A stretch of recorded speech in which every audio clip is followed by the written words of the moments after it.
વિક્રમ સંવત 1881 મહાસુદ દશમના રોજ ભક્તરાજ શ્રી દાદા ખાચરના લગ્નનું મુહૂર્ત હતું, જેથી આઠમના રોજ ગઢપુરથી જાન જોડી બટવદર નીકળવાનું હતું. આગળના દિવસે શ્રીહરિએ સમસ્ત ગઢડા ગામને અને આમંત્રિત મહેમાનોને સુંદર સ્વાદિષ્ટ મિષ્ટ ભોજનો કરી હોંશે હોંશે જમાડ્યા. દાદા ખાચરને પરણાવવાનો શ્રીહરિને ઉત્સાહ સમાતો ન હતો. પ્રભુએ જાતે જ કોને ગાડામાં, રથમાં, વેલમાં કે સિગ્રામમાં બેસવાનું છે ને ઘોડેસવાર થઈ કોને આગળ પાછળ ચાલવાનું છે તેની સૂચના આપી. મહારાજના કહ્યા પ્રમાણે કાઠી અસવારોએ પોતાના ઘોડા શણગાર્યા. બ્રહ્માનંદ સ્વામી, આનંદાનંદ સ્વામી, નિષ્કુળાનંદ સ્વામી, મુક્તાનંદ સ્વામી આદિ ત્યાગી સંતોને વરરાજાના ગીતો ગાવા જાનડિયું તરીકે તૈનાત કર્યા. મહારાજનો દાદા ખાચરને પરણાવવાનો આવો કોડ જોઈ વૈરાગીમૂર્તિ નિષ્કુળાનંદ સ્વામીએ સંકોચાતા હૃદયે મહારાજને પૂછ્યું, પ્રભુ, આપે તો આજ્ઞા કરી છે કે સાંખ્ય યોગી હોય તેણે વિવાહમાં ન જાવું, ને કર્મયોગી હોય તો તેણે લગ્નગીતોને બદલે પ્રભુના કીર્તનો ગાવા. આ સાંભળી મહારાજ કહે, સ્વામી, આ લગ્ન પ્રસંગ નથી, આ તો આપણે ઉત્સવ સમૈયા કરીએ છીએ તેવો જ દિવ્ય ઉત્સવ છે. વાટમાં કેટલાય મુમુક્ષોને દર્શન થશે, તેમજ કેટલાય ત્યાં પણ આવશે. તેઓને તમારે સત્સંગની વાત કરવાની ને સત્સંગની દિવ્ય લીલાનો પ્રસાર કરવાનો છે. આઠમનું સુંદર સવાર થયું. વહેલી સવારે કાઠી અસવારોએ સજ્જ થઈ પોતાના ઘોડા શણગાર્યા. ગાડાના બળદોને સુંદર આભલા ભરેલી ઝૂલીઓ પહેરાવી, ગળે ગોગરમાળ બાંધી દાદા ખાચર માટે સુંદર રથ બનાવ્યો હતો. તેમાં આગળ મહારાજ માટે મખમલની ગાદી કરી બેઠક ગોઠવી અને પાછળ દાદા ખાચર, નાગમાલ અને બહેનોને બેસવાની બેઠક બનાવી. તે રથને વડિયારા બળદે જોડ્યો. મોતૈયા લાડુ, સુખડી, ગાંઠિયા વગેરે બનાવી તે પટારામાં ભરી પટારાઓ ગાડામાં ચડાવી દીધા. મહારાજ ઘોડે સવાર પાર્ષદોને કેવી રીતે જાનની સંભાળ રાખવી તે સૂચના આપી. કોને કયા ગાડામાં બેસાડવા, કોને રથમાં, વેલમાં કે સિગ્રામમાં બેસાડવા તે વ્યવસ્થા કરી રહ્યા હતા. એવામાં નાજા જોગિયા મહારાજની માણકી શણગારીને લાવ્યા. પછી પ્રભુ માણકી ઉપર બિરાજમાન થયા. આ રીતે ભક્ત અર્થે ભગવાન આજ ક્રમનો અતિક્રમ કરે છે. પરણવા જનારને પાછા વાળનાર પરમેશ્વર પોતાના લાડકવાયા ભક્તના બાપ બની પરણાવવા જાય છે. મહારાજે માણકીની લગામ મરડી એટલે તરત જ અસવારો બંદૂકોના ભડાકા કરી મહારાજની આગળ ચાલ્યા. પાછળ સદ્ગુરુઓના સિગ્રામ, હરિભક્તો અને બહેનો વગેરેના રથ, વેલ અને ગાડાઓ ચાલ્યા. પાર્ષદો ઘોડા ઉપર બેસી જાનના રસાલાની આજુબાજુ ચાલવા લાગ્યા. આ રીતે વાજતે ગાજતે જાન ગઢપુરથી બટવદર જવા નીકળી. ગઢપુરની બહાર નીકળ્યા એટલે મહારાજ માણકી ઉપરથી ઉતરી દાદા ખાચરનો રથ હાંકવા બેસી ગયા.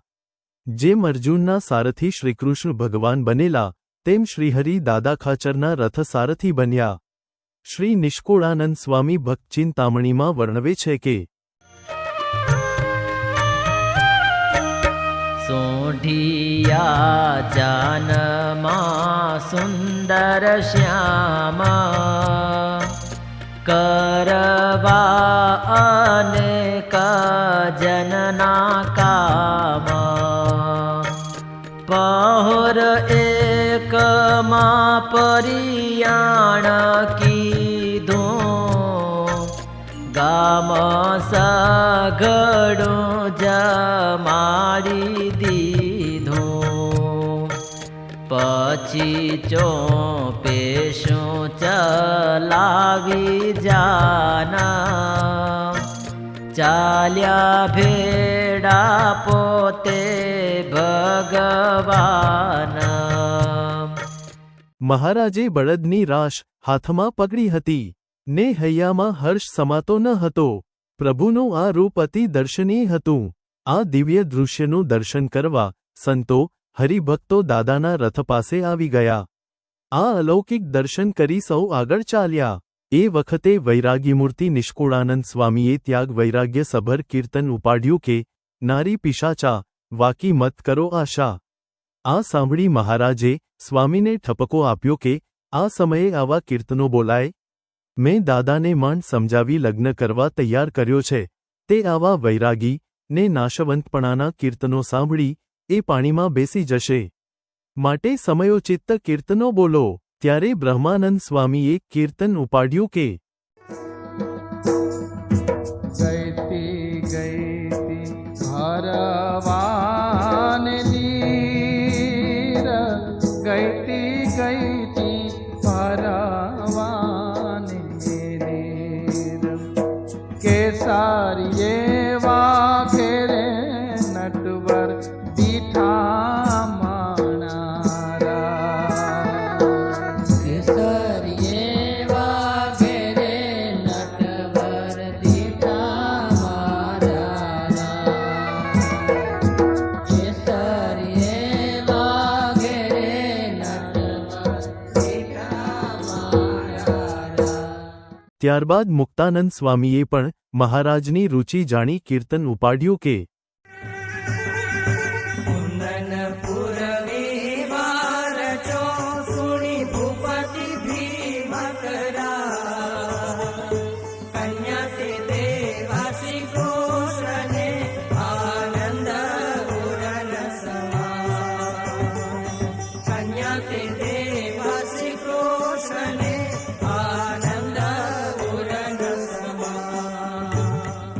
આવી રીતે જાન આગળ ચાલી ને રળિયાણા થઈ ગુંદાળે પહોંચી. અહીંના દરબાર મૂળુ ખાચરે જાનને જમાડવાનો બહુ આગ્રહ કર્યો, પરંતુ મહારાજે ના કહી અને તેમને જાનમાં સાથે ચાલવા કહ્યું. મૂળુ ખાચર મહારાજની આજ્ઞા પ્રમાણે તૈયાર થઈ ગયા. જાન માલપરે પહોંચી. જાન બહુ મોટી હતી. રથ, વેલ, માફા અને સિગ્રામો પણ ઘણા હતા, એટલે ગતિ ધીમી હતી. માલપર અગાઉથી જ રસોઈનો સામાન મોકલાવી દીધો હતો. તે ગામના પટેલ કરસન ડોબરિયા અને વિપ્ર મોંજીભાઈએ બધી વ્યવસ્થા ગોઠવી રાખી હતી. જાન પહોંચતા સૌએ ભોજન લીધું. ત્યાં રાત રોકાવાનું હતું. કરસન પટેલ બળદના ચારા માટે શેરડીના ભારા લઈ આવ્યા. મહારાજે ચારાના બદલે શેરડીના ભારા જોઈને પૂછ્યું, પટેલ, આ શું કર્યું? એટલે કરસન પટેલે હાથ જોડીને કહ્યું, મહારાજ, સેવા કરવાનો આવો અવસર મને ફરી ક્યારે મળે? મહારાજ તેમની બકેતથી પ્રસન્ન થયા. માલપરાથી વહેલી સવારે જાન રવાના થઈ અને ડસા, મેથડી થઈને ઇંગોરાળે પહોંચી. ઇંગોરાળાના હરિભક્તો સુંદરજી શેઠ, કાંજી પટેલ, કલા પટેલ વગેરે આવ્યા અને મહારાજનું પૂજન કરી ભેટ મૂકી. દાદા ખાચરને પણ ચાંદલાની રકમ આપી. તેમણે મહારાજને રોકવાનો આગ્રહ કર્યો, પરંતુ મહારાજે ના કહી અને ત્યાંથી નીકળી એકલેરે પધાર્યા. આ પ્રસંગ અલૌકિક હતો. ભગવાન પોતે ભક્તનો રથ હાંકતા હતા. એથી ગામે ગામના માણસો દાદા ખાચરની જાનના દર્શન કરવા ઉમટતા હતા. આ રીતે એક પછી એક ગામના ભક્તોને દર્શન આપતા આપતા કેરાળાની સીમમાં પહોંચ્યા. અહીં એક ભરવાડ ગાયો ચરાવતો હતો. કસબંધ કેડિયું પહેર્યું હતું, કેડે લાલ વસ્ત્ર અને માથે લાલ રૂમાલ બાંધ્યો હતો ને ખભા ઉપર લાકડી ટેકવી લહેરમાં આવી તે લલકારતો હતો. જાંબુડે જાઈશમાં, ઘાયલ જાંબુડે જાઈશમાં, જાંબુડે જાઈશ તો જાંબુડા ખાઈશમાં. તેની અર્થહીન પંક્તિઓ સાંભળી મહારાજ હસ્યા. એટલામાં પ્રેમાનંદ સ્વામીનું સિગ્રામ પણ પાછળ આવ્યું. મહારાજે પ્રેમાનંદ સ્વામી સામે જોઈને પૂછ્યું, સ્વામી, સાંભળ્યું? આ ગોકળી શું ગાય છે? તેમણે કહ્યું, હા મહારાજ, સાંભળ્યું. મહારાજે કહે, ડાળ સારો છે. પ્રેમાનંદ સ્વામી મહારાજના કહેવાનો ભાવાર્થ સમજી ગયા. તેમણે તરત જ એ ડાળનું કીર્તન રચ્યું અને બોલવા માંડ્યા. સોનેરી મોળીજું સુંદર, સોનેરી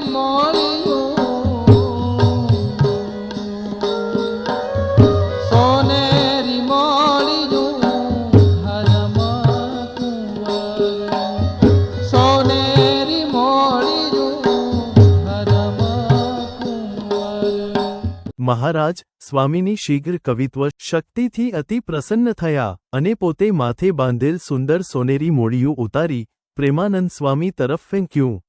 એટલે સ્વામીએ કહ્યું, મહારાજ, જાનમાં વરનો બાપ ઓઘાડે માથે હોય એ શોભે નહીં. હમણાં આપ પહેરો, ગઢપુર પહોંચી મને આપી દેજો. મહારાજ હસ્યા અને કહ્યું, લાવો ત્યારે. આવી અનેક લીલાઓ કરતા મહારાજ પીઠવડી પધાર્યા. જય સ્વામિનારાયણ દયાળુ. આપને આ વિડિયો પસંદ આવ્યો હોય તો અમારી ચેનલને સબસ્ક્રાઇબ કરો, લાઇક કરો અને દરેક સત્સંગીઓને શેર કરો.